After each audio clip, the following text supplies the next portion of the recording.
In my restless dreams, I see that town. Silent Hill.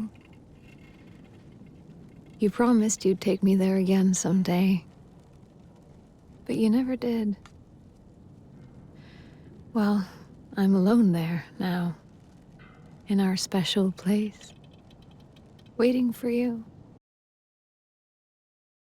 En 2001 sortait un jeu qui avait pour ambition de s'intégrer dans une série légendaire, mais qui ne connaissait qu'un titre à ce moment-là, Silent Hill. Fort du succès du premier épisode sur PlayStation, qui mêlait habilement l'horreur psychologique et les énigmes en corrélation avec les limitations techniques de l'époque, il était naturel de prévoir un deuxième épisode, pour des raisons économiques, mais aussi pour profiter pleinement des libertés créatives offertes par les nouvelles PlayStation 2 et Xbox. Que dire de Silent Hill 2 ?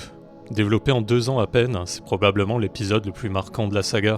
Un épisode qui a su se trouver une place unique en détournant même le concept de la ville au service de sa narration torturée aux confins de la psyché humaine. Au-delà d'un jeu vidéo, la Team Silent a proposé avec cet épisode une véritable œuvre d'art, classifiée pour public mature, qui vise réellement un public mature pour une fois, accompagnée une fois encore par les compositions de Akira Yamaoka qui sont absolument cultes. L'histoire nous plonge auprès de James Sunderland se rendant à Silent Hill après la réception d'une lettre de sa femme, Marie, décédée 3 ans plus tôt. Il va alors s'immiscer dans la ville à la recherche de sa femme, plongeant dans les horreurs et les mystères d'un monde qui ne fait plus sens, où quelques autres mystérieuses personnes dérivent et se croisent, toutes portées par un objectif propre. Silent Hill 2 n'est pas un ténor de jouabilité, puisqu'il reprend quasiment fonctionnalité par fonctionnalité celle du premier épisode, qui commençait déjà à montrer de l'âge en ce temps, mais il brille sur absolument tout le reste. La direction sonore qui est constamment oppressante, en mêlant sonorité industrielle et son aléatoire, afin de déstabiliser le joueur, la direction artistique ancrée dans le quotidien qui intègre une symbolique à tout niveau, du design des monstres aux simples décorations qui permet une relecture complète de l'histoire dès le deuxième run, et enfin ces différentes fins qui viennent contextualiser la narration, ou offrir quelques petites blagues, à l'image de la fameuse fin du chien ou des extraterrestres. Avec tout ça en tête, un remake a été annoncé en 2022,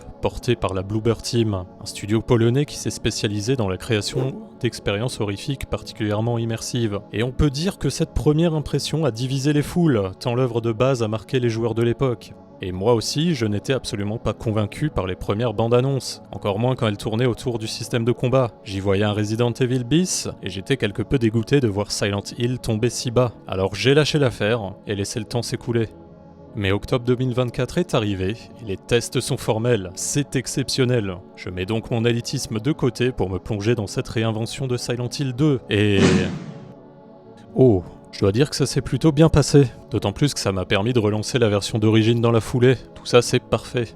Bon évidemment, tout cela ne s'est pas fait sans crainte, car quelques personnes reprochent au remake d'être un peu trop gentil, d'avoir détruit des personnages ou encore de s'être séparé de l'essence même de Silent Hill 2. Alors découvrons ça, c'est parti, lançons-nous dans cette réinvention de l'œuvre, et n'ayez pas trop d'inquiétude, je ne vais pas spoiler les événements majeurs de l'histoire. Et quand je parle de réinvention, ce n'est pas pour rien. Plus de 20 années se sont écoulées depuis l'original et l'univers du jeu vidéo a bien changé. Des régulations sont passées, le média s'est trouvé une place importante avec une industrie comparable au cinéma, mais surtout, les joueurs sont différents. La première évolution notable est l'utilisation d'une caméra à l'épaule, qui vient supplanter les caméras fixes du jeu d'origine. Un choix qui s'inscrit pleinement dans les tendances courantes des jeux d'épouvante, et qui entraîne inévitablement des changements importants de structure. Comment instaurer la peur quand nous avons la main sur la caméra ? Comment donner du crédit aux environnements fous de Silent Hill ? Et comment rendre le joueur vulnérable ? Bloober Team a pu pleinement repenser la dynamique de progression pour la moderniser en conservant le sel de la licence. Dès les premières minutes, on remarque aisément que les environnements se sont enrichis, autant par la taille que par les détails que l'on peut y trouver. Nous sommes au même endroit qu'il y a des années, mais pourtant, c'est différent. Tout est plus vaste, riche visuellement. Des endroits autrefois inaccessibles sont rendus accessibles, mais surtout, cette étrange sensation de solitude nous reprend par la main, au fil des pas de James, dans cet univers qui semble avoir connu la vie, avant d'avoir été enveloppé dans le brouillard. Un brouillard qui est pourtant moins oppressant qu'auparavant, vu qu'ici il fait office d'outil esthétique, qui vient embellir à sa façon les différents axes de la ville. Ce voile blanc apporte une touche fantomatique aux différents environnements visités, presque nostalgique, et c'est très réussi. Les environnements sont magnifiques, tout comme les différents effets visuels, même si on pourra regretter les flaques d'eau omniprésentes, car la volumétrie du brouillard ne s'y retrouve pas. Vous pouvez donc voir à certains endroits un monde qui n'est pas enveloppé dans la brume, mais là c'est du pinaillage. Là où l'horreur retrouve ses marques, c'est bien dans les huis clos. Les couloirs plongés dans l'obscurité, les petites salles faiblement éclairées, Partout, le champ de vision est resserré sur James. Et j'en suis le premier surpris, car nous n'avons pas vraiment plus de visibilité qu'à l'époque. C'est peut-être trop sombre pour certaines personnes, mais je trouve le choix de Bloober Team plutôt judicieux. Le jeu nous offre une lampe de poche à l'éclairage très limité, qui sert à peine à distinguer certaines entités. Pour le reste, couplé au champ de vision, c'est le placement des ennemis ou leur surnombre qui fait le travail. Les premiers pas dans la résidence Woodside sont remarquables de ce côté-là. C'est oppressant, irréel, bruyant, à tel point que lorsque le jeu nous offre la possibilité de voir la lumière du jour, on ressent comme un sentiment de libération. Mais ces choix esthétiques ne pourraient pas fonctionner sans être portés par des bruitages et une bande-son de qualité. Quoi de mieux que d'avoir Akira Yamaoka de retour sur le projet, responsable du réarrangement de ses propres morceaux de l'époque. On retrouve les thèmes majeurs du compositeur, comme avant, mais intégrant des sonorités nouvelles. Et ce, dès les premières minutes de l'aventure, avec l'indémodable thème de la lettre de Marie, qui fait clairement vivre des émotions indescriptibles. Autrement, on retrouve des sons industriels très percutants pendant les phases d'horreur et un design sonore global qui est de très grande facture, assez pour garder en alerte dans les moments les plus anxiogènes.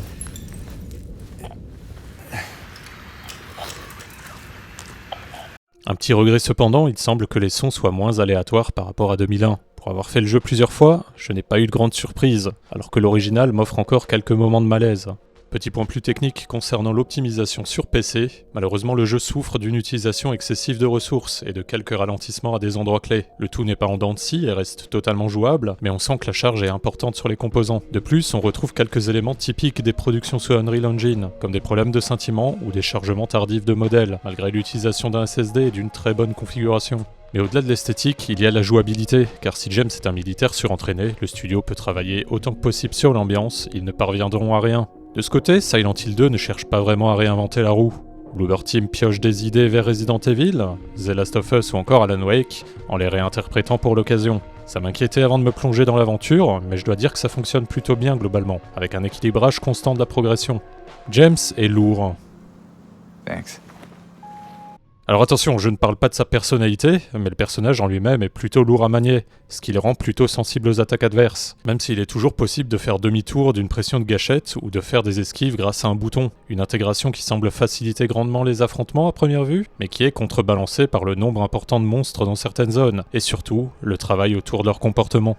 La plupart des ennemis originaux étaient très statiques, là où leurs équivalents dans le remake sont plutôt dynamiques. Les figures ont une portée importante de crachat, en plus de pouvoir se mettre à terre et de foncer vers James. Les mannequins peuvent éviter les coups, en plus de réaliser des enchaînements, et réservent en plus de nombreuses surprises par la suite. Et les fameuses infirmières sont elles aussi capables d'anticiper les actions et d'asséner de nombreuses attaques continues. Pour le reste, je vous laisse découvrir, mais il y a de belles surprises dans la réinvention des comportements. D'autant plus que James ne survit pas bien longtemps aux assauts, il faut véritablement faire attention à la santé de ce dernier. Du coup, le studio nous offre de nouveaux outils défensifs, mais les contrecarre toujours par des améliorations du côté des ennemis, que ce soit en intelligence ou en nombre, ou encore avec des petits détails qui ont leur importance, comme l'imprécision de James avec les armes à feu, et son réticule qui bouge constamment, et la difficulté de trouver des munitions et de la santé. Du moins en début d'aventure, si vous n'avez pas l'œil, car après on devient rapidement Rambo avec des milliers de munitions, ce qui était d'ailleurs déjà le cas dans la version de 2001, et qui pourrait avoir une certaine logique avec le scénario que je ne spoilerai pas. Il y a aussi eu de nombreux ajustements sur les combats de boss, je dirais même qu'ils ont tous changé d'une manière ou d'une autre.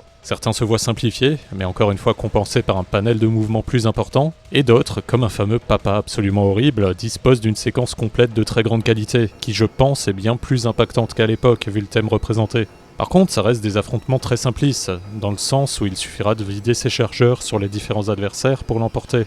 Au moins ça a gagné en esthétisme, même si l'un d'eux avec un certain monsieur à la tête de pyramide a perdu un peu de son impact, avec son arène plus ouverte qui supprime une scène un peu malaisante. Mais ça, ce n'est que mon humble avis. Enfin, une part du design de la boucle de Silent Hill 2 reposait sur des puzzles. Des puzzles à base d'objets à récupérer et de logique, souvent en lien avec des indices textuels. La plupart des énigmes originales ont été supprimées et intégrées sous forme de souvenirs. D'autres ont changé de place afin de porter plus aisément les niveaux ou une symbolique précise. Et d'autres encore sont simplement remaniées ou totalement nouvelles. Je trouve que la plupart des choix ont été judicieux car il faut bien admettre que certaines énigmes de l'époque n'étaient pas vraiment exemplaires. Mais certains ajouts de ce remake passent quand même pour des tentatives de rallongement de la durée de vie. Sans pour autant être dénués d'intérêt, je me demande un peu ce que ça fait là.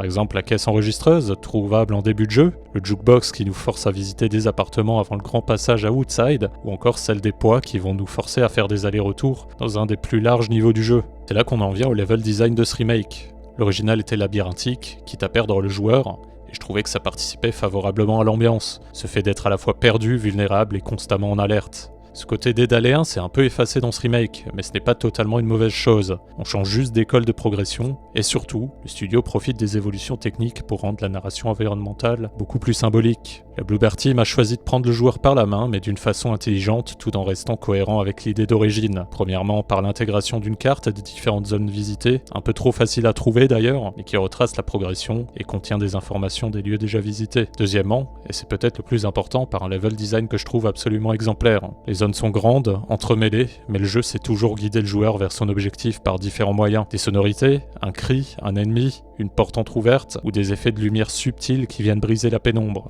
Il y a une véritable expertise de la lecture de ces environnements. Je trouvais ça très intelligent, principalement car aucun autre jeu m'a surpris à ce point devant cette ingéniosité de tout instant. Bien entendu, je n'ai même pas mentionné à quel point des raccourcis se débloquent au fil du temps, ce qui renforce la sensation de progression. Mais tout n'est pas rose au pays du brouillard éternel, car si le level design est d'une qualité irréprochable, il sert également à soutenir une structure globale, tend clairement vers le rallongement inutile des différentes zones, car Silent Hill 2 Remake raconte exactement la même histoire que Silent Hill 2, mais l'original durait entre 6 et 10 heures, alors que ce dernier table plutôt sur les 20 heures, avec à mon sens aisément 5 heures de trop. Il y a quelques ajouts provenant de la nouvelle Silent Hill sortie en 2006, mais pas de quoi justifier une extension de la durée de vie. La structure est simple, vous redécouvrez une zone, il y a 3 étages ou 3 éléments à trouver, ou encore 3 énigmes à résoudre. C'est quasiment la même chose du début à la fin de l'aventure. Il y a quelques ajouts qui peuvent paraître intéressants, comme les appartements au début de jeu qui servent à intégrer les différentes mécaniques en douceur, mais d'autres niveaux font moins sens, notamment dans toute cette dernière partie de l'histoire, où il y a clairement des prolongements excessifs, notamment dans la prison et le labyrinthe, qui ne parlons absolument pas à celles et ceux n'ayant pas fait Silent Hill 2. Dans l'original, ces 2 zones sont chaotiques, mais parviennent à ne pas être excessivement longues, tout en conservant un certain attrait narratif.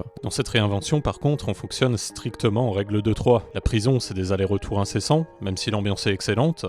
Le labyrinthe est fatigant, réellement, et je pense qu'une des parties est absolument inutile et ne raconte absolument rien. Malgré là aussi quelques ajouts sympathiques, notamment à la toute fin de la zone qui est incroyable. Mais sincèrement, la prolongation de la carte avec toutes ces échelles, on aurait pu s'en passer. Pour le coup, l'original savait mieux gérer son équilibre. Sinon, au-delà de ça, Silent Hill 2 raconte l'histoire différemment grâce aux évolutions techniques qu'il y a eu en 20 ans. Le parti pris a été donné de plus d'essence aux différents lieux qu'on visite. J'ai trouvé l'approche beaucoup plus mystique, avec un univers changeant constamment et moins ancré dans une réalité, comme l'avait fait la version de 2001. C'est intéressant, le studio a vraiment tenté d'apporter une nouvelle vision à l'œuvre, en tentant de rester le plus fidèle possible à l'existant. Évidemment, ces changements structurels et techniques entraînent inévitablement des modifications dans la narration globale. Des dialogues ont été remaniés, voire supprimés, et beaucoup d'émotions passent maintenant par la motion capture, qui permet de transmettre des émotions plus fines et des non-dits. Les différents personnages ont été également réajustés autant esthétiquement que psychologiquement. Pour certains, je trouve que ça marche très bien. Angela, par exemple, son niveau design est cohérent, elle est absolument touchante et les scènes la concernant débordent d'intensité émotionnelle et de tension. Tout ça est rendu possible par les nouveaux jeux de caméra, les mouvements, mais aussi par le jeu des comédiens de doublage qui délivrent simplement un sans faute, quel que soit le contexte. C'est aussi son arc qui a le plus gros lifting de ce remake. C'est absolument monstrueux dans tous les sens du terme. Mais d'autres altérations passent moins bien de mon point de vue. Par exemple Eddie. Je trouve sa nouvelle apparence trop lisse, et il n'a pas cette aura imprévisible qu'il pouvait avoir dans l'œuvre de 2001. Lui aussi dispose de quelques remaniements, même si son histoire se conclut de manière identique, et je trouve malheureusement qu'on y perd en subtilité, principalement car les interactions avec lui sont très sombres, sans arrêt. Je trouve qu'il tend vers le profil du méchant caricatural, alors qu'auparavant on pouvait ressentir une dualité dans son esprit. En arpentant le web, j'ai vu de nombreuses personnes déceler plus de subtilité que je n'en ai vu, donc peut-être que je ne suis simplement pas réceptif à ce genre de mise en scène. Mais encore une fois, il y a beaucoup de soins apportés à la réalisation, et la dernière partie de son histoire est excellente, le jour et la nuit par rapport à avant. Mais l'une de mes principales déceptions, c'est Maria, qui est pourtant un personnage central, symbolique, primordial. C'est d'autant plus vrai après avoir reparcouru la version Enhance de Silent Hill 2 sur PC. Quand je parle de déception, ce n'est évidemment pas synonyme de ratage. Je comprends que le studio a voulu changer légèrement le rôle de Maria dans l'histoire, et faire une sorte de guide dans cette brume. Mais là aussi, vu sa symbolique, c'est à la défaveur de l'évolution de James. Il y a moins d'interaction avec elle, globalement, moins de présence à l'écran, elle est presque fantomatique, inexistante, alors que l'original rendait le personnage vulnérable, étrangement attachant, mais totalement imprévisible. D'ailleurs, je ne compte pas le nombre de fois où elle s'est pris des tirs de fusil à pompe. Ici, c'est davantage un personnage fonction qui va agir comme une liaison entre les différents grands actes du jeu, et qui va pousser James dans ses vices, subtilement ou non. Et je ne dis pas que sa symbolique ne transparaît pas à cause de cela, mais je trouve sa force diminuer, surtout à la vue des événements qui se succèdent dans son arc. Au-delà de ça, comme je l'ai dit, le jeu intègre de nombreux fichiers à lire ou à écouter provenant de la nouvelle de Silent Hill, venant renforcer la cohérence de l'univers, c'est très bien. Mais malgré de nombreuses heures supplémentaires, on perd certains enregistrements audio qui sont pourtant plutôt utiles pour décrypter certains événements et personnages. Je pense que ça vient principalement d'une volonté de rendre Silent Hill 2 plus cryptique qu'il ne l'est déjà. Était-ce nécessaire? Je ne pense pas. Est-ce que c'est intéressant? Oui, malgré tout, car de cette façon, le remake ne se substitue pas à l'œuvre d'origine. Vous l'aurez compris, ce remake atteint des sommets tout en se prenant les pieds dans le tapis. Est-ce qu'il est appréciable? Oui, totalement. Il y a eu un travail phénoménal de la part de Bloober Team pour moderniser l'expérience sans en compromettre l'essence. Et plonger dedans en s'attendant à revivre l'expérience d'origine est une erreur, car nous sommes en face d'un remaniement créatif complet, que l'on appréciera ou non, et qui fait un peu débat autour du web. Entre les éternels nostalgiques et les gardiens de la modernité, peut-être faudrait-il trouver un juste milieu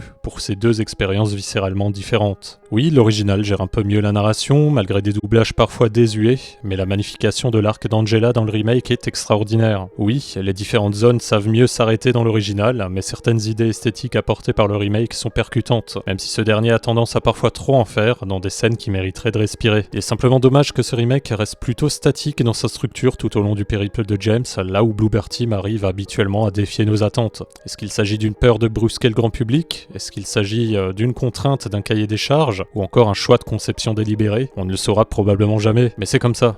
L'absence de certaines scènes est aussi dommageable, notamment une certaine rencontre assez explicite dans une cage d'escalier qui ne laissait pas indifférent, pour le dire en douceur. Peut-être que certains aspects que j'ai trouvés limités vous paraîtront passionnants, car au final ce jeu n'est pas fait pour les personnes connaissant déjà l'histoire, mais bien pour celles et ceux qui n'auraient pas encore plongé dans les horreurs de Silent Hill auparavant. Et en ce sens, c'est réussi. Je vois clairement un nouveau public venir apprécier cette expérience si particulière, et encore mieux, découvrir par la suite l'épisode original afin d'approfondir leurs théories. Alors, si vous souhaitez une vision de Silent Hill moderne, cryptique, mais respectueuse, n'hésitez pas à vous jeter sur ce remake qui reste agréable à parcourir, tout en restant terrifiant. Et si vous avez déjà parcouru la ville dans le passé, dites-vous que l'expérience sera à la fois profondément familière, mais incroyablement différente.